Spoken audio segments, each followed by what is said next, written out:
Hello guys. तो नमस्कार, वंदे मातरम।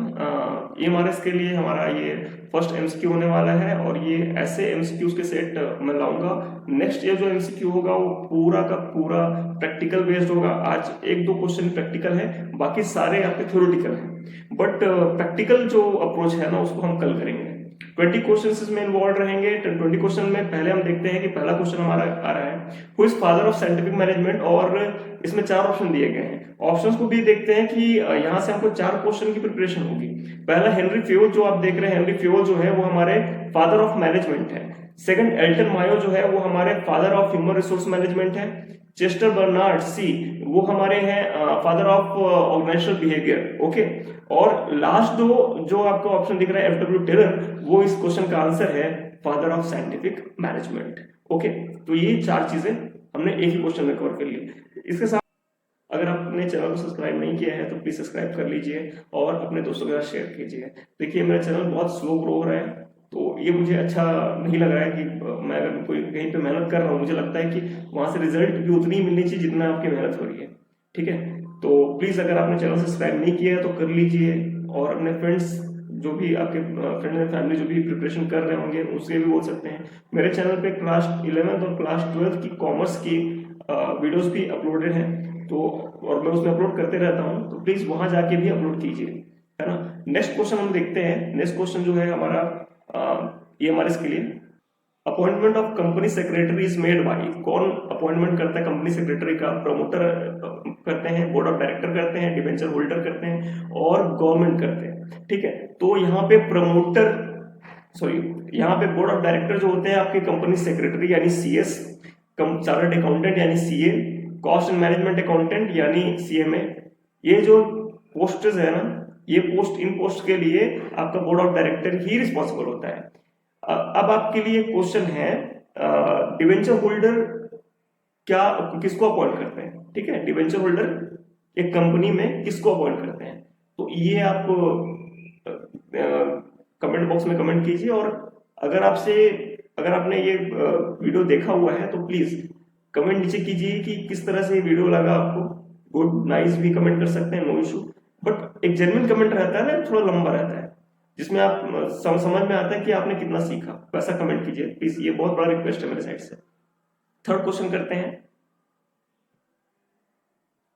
तो थर्ड क्वेश्चन जो हमारा है वो है, bonus share are issued to equity share holder, preference share holder, debenture holder और सिक्योर क्रेडिटर। देखिए पहले बात तो इसमें समझना जरूरी है, बोनस शेयर होते क्या है। बोनस शेयर अनडिस्ट्रीब्यूटेड प्रॉफिट का हिस्सा होते हैं। मतलब अगर मुझे एक कंपनी को 100 रुपए की प्रॉफिट होती है तो उसमें मान के चलिए वो 80 रुपए तो सबको दे देती है, 20 रुपए बचा लेती है।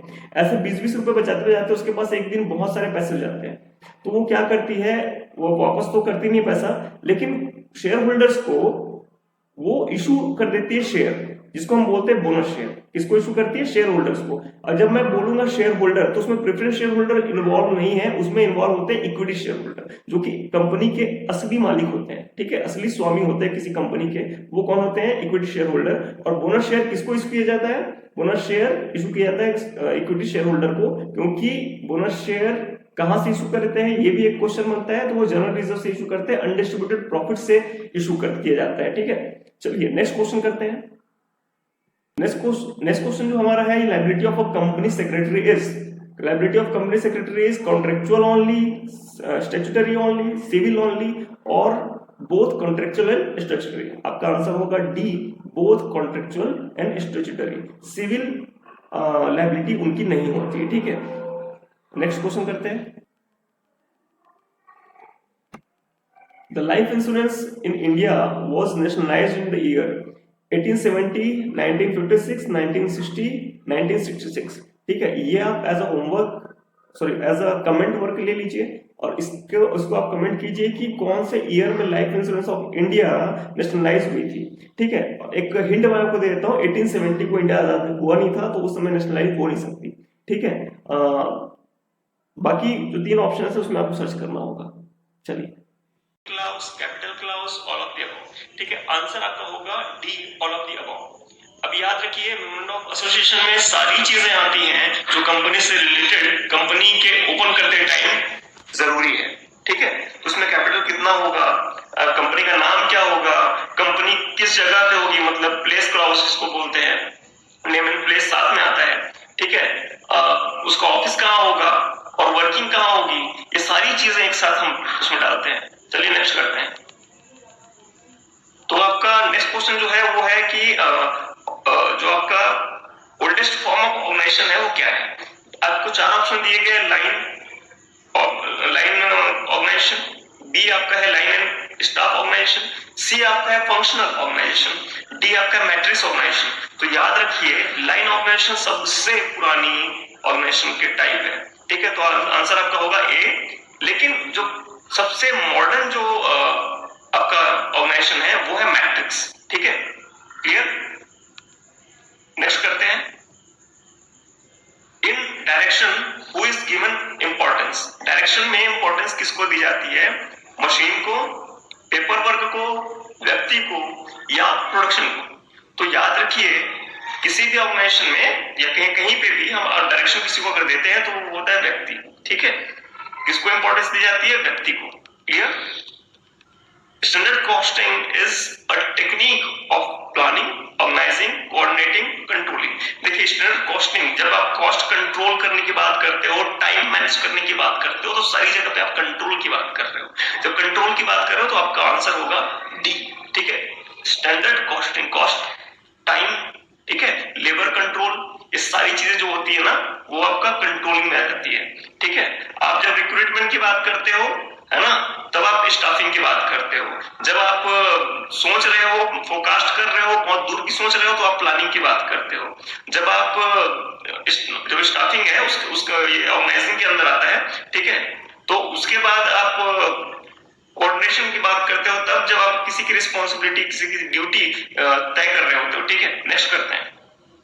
तो नेक्स्ट जो आपका है ये है how is profit period to incorporation treated as. तो याद रखिए ए बी सी डी आपको ऑप्शन दिया गया, revenue reserve, secret reserve, capital reserve और जनरल रिजर्व। आंसर हमेशा होगा capital reserve, because period to incorporation कोई भी इसमें पार्टी इन्वॉल्व नहीं थी और ये जो प्रॉफिट अर्न किया हुआ है वो आपके प्रमोटर्स ने किया हुआ है, तो it is also known as promoters profit, ठीक है। और इसको कंपनी में कैसे रखते हैं, कैपिटल रिजर्व के नाम से रखते हैं। क्लियर, ये बात हमको यहाँ पे दिमाग में बिठा लेनी है। क्लियर, नेक्स्ट करते हैं।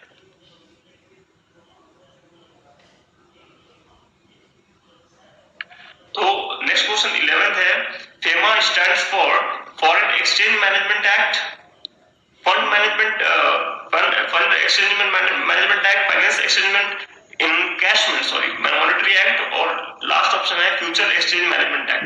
देखिए एफ से याद हमेशा याद रखिए, फॉरेन, ठीक है।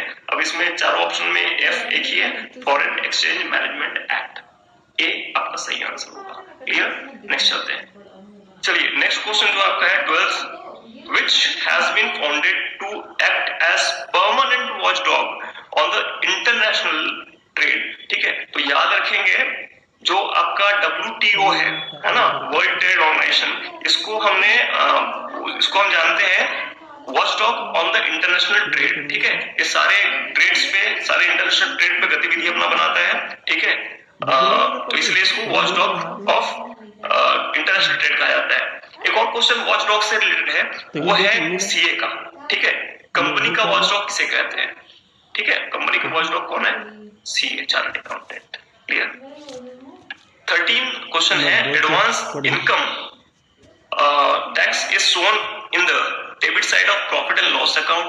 देखिए पहले बात तो समझा दूं, एडवांस इनकम टैक्स जो होता है, जैसे कि हमने पहले ही पे कर दिया टैक्स, तो उस पर्टिकुलर केस में कोई भी चीज अगर आप पहले पे करते हैं, एडवांस पेमेंट अगर आप करते हैं, तो वो आपका एसेट होता है। पहला चीज आपको याद रखना है, कोई भी चीज जिसको आपने एडवांस पे कर रहे हैं वो आपका एसेट है। और एसेट कभी भी प्रॉफिट एंड लॉस में शो नहीं होती है, एसेट हमेशा ही बैलेंस शीट में शो होती है। एसेट साइड, तो ऑप्शन होगा D, asset side of the balance sheet. Clear, next question करते हैं। ये क्वेश्चन है, प्रैक्टिकल क्वेश्चन है, इसको प्रैक्टिकली अगर सॉल्व करना है तो कर सकते हैं, ठीक है। तो A and B were sharing profit of the business, record हो रहा है, इन द जितना बात रेशियो होना चाहिए यहाँ पे, ठीक है, ratio of 3:2। They admitted C into partnership who gets 1/3 of a share of profit from A, half of B share of profit from B. The new profit sharing will be, देखिए ये जो question है ये आपका इस तरह से है कि आपने अगर सॉरी ए ने और बी ने एक सी को अपना पार्टनर बनाया और ए बी दोनों ही उसको अपना शेयर दे रहे हैं। क्लियर? तो समझ सकते हैं इसको किस तरह से हम करते हैं। चलिए करते हैं इसको। देखिए ए इस टू बी आपको दिया हुआ है 3:4, सॉरी 3:5 है, रेशियो ऑफ 3:2। ठीक है, 3:2 इन लोग का रेशियो है। तो 3:2 में इन लोग का रेशियो पहले था। अब सी जब आया है तो सी क्या करेगा, यहां से ए से वो ले रहा है 1/3 और बी से ले रहा है 1/2 यानी हाफ। क्लियर? अब यहाँ पे हमको करना क्या है, ए का जो रेशियो है वो क्या है 3/5, ठीक है, और बी का रेशियो है 2/5। क्लियर? तो 3/5 में से इसको निकालना है, 3/5 का मल्टीप्लाई करेंगे 1/3, ठीक है, और 2/5 मल्टीप्लाई करेंगे 1/2। यहां से जो आंसर आएगा आपका देख लेते हैं, 5 और 3 का जो एलसीएम आएगा वो है 15, ठीक है, और ऊपर मल्टीप्लाई करेंगे तो 3 का 3 रहेगा, है ना? क्लियर? अब 5 और 2 का जो आपका है 10, ठीक है, और 2 का 2, तो 3/15, 2/10। अब सी का हमको निकालना है, सी किस तरह से एक्ट करेगा। तो जो सी है ये 315 और 210 जो है उसको आप जोड़ लेंगे, 3/15 प्लस 210 आप जोड़ लेंगे, कितना आएगा आंसर आपका आएगा 15 और 10 का जो एलसीएम आता है वो आता है 30। कैसे होगा एलसीएम निकालना, आपको आता है? अगर नहीं आता होगा प्लीज एक बार देख लीजिए। किसी भी एलसीएम को निकालने का तरीका होता है, एलसीएम निकालने का तरीका क्या होता है, 15 और 10 लिख लीजिए, ठीक है। पहले सबसे स्मॉलेस्ट जो नंबर है 2 है, जिससे कट सकता है। 15 2 से नहीं कटता, 2 और 10 कट जाएंगे, तो 2 5 जा 10, क्लियर। और उसके बाद 2 से अगेन 15 का 15, सॉरी 5 का वो कर लेंगे टेबल, तो 15 कटेगा 5 से, 5 3 जा 15 और 5 जा 5 3, तो 2 multiply by 5 multiply by 3 is equal to 10 30, ठीक है। 2 5 जा 10, 10 3 जा 30, तो ये आपका आएगा 30, ठीक है, 30। और उसके ऊपर में आपको 3 और 2 दिया है, 15 को 2 टाइम करेंगे 3, तो ये आ जाएगा 3 into 2, 3 मल्टीप्लाई बाय 2 और 2 मल्टीप्लाई बाय 3, 3 2 जा 6 प्लस 2 3 जा 6 इज इक्वल टू 12/30। ये सी का शेयर होगा, और सी का जो शेयर है वो 12/30 अपन लिख रहे हैं, इसको अपन और कम कर सकते हैं, 12 2 से कटता है, ठीक है, 6 टाइम, है ना, 2 6 जा 12 और 2 15 जा 30, तो सी का अल्टीमेट शेयर क्या हो जाएगा 6/15। क्लियर? अब यहाँ पे आपको करना क्या है, ये करने के बाद आपको करना है ए और बी के लिए। ए और बी के लिए मैं यहाँ पे आपको विजिबल है, ये वाला पोर्शन विजिबल है आपको, इस पोर्शन में मैं बता रहा हूँ। तो ए और बी जो है ना, ए और बी जो है, ए का शेयर क्या था, ए का शेयर था 3/5, है ना, और आपने ए ने जो है अपना 1/3 दे दिया, उसका 1/3 क्या था 3/15। अब 3/15 उसने दे दिया, तो माइनस करेंगे 3/15। क्लियर? तो अब ये क्या कर रहे हैं, 3/15 माइनस कर दिया, तो आंसर क्या आएगा 6/15, ठीक है, इसको आप कर लीजिए बहुत इजीली।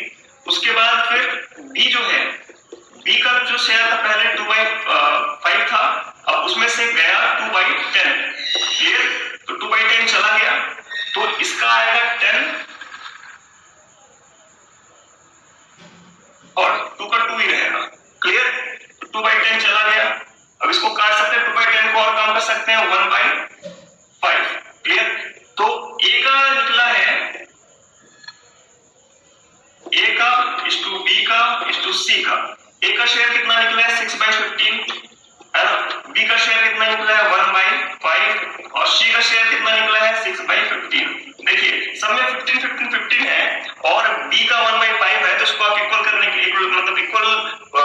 रेशियो में लाने के लिए आपको क्या करना पड़ेगा, मल्टीप्लाई 3 से करना पड़ेगा।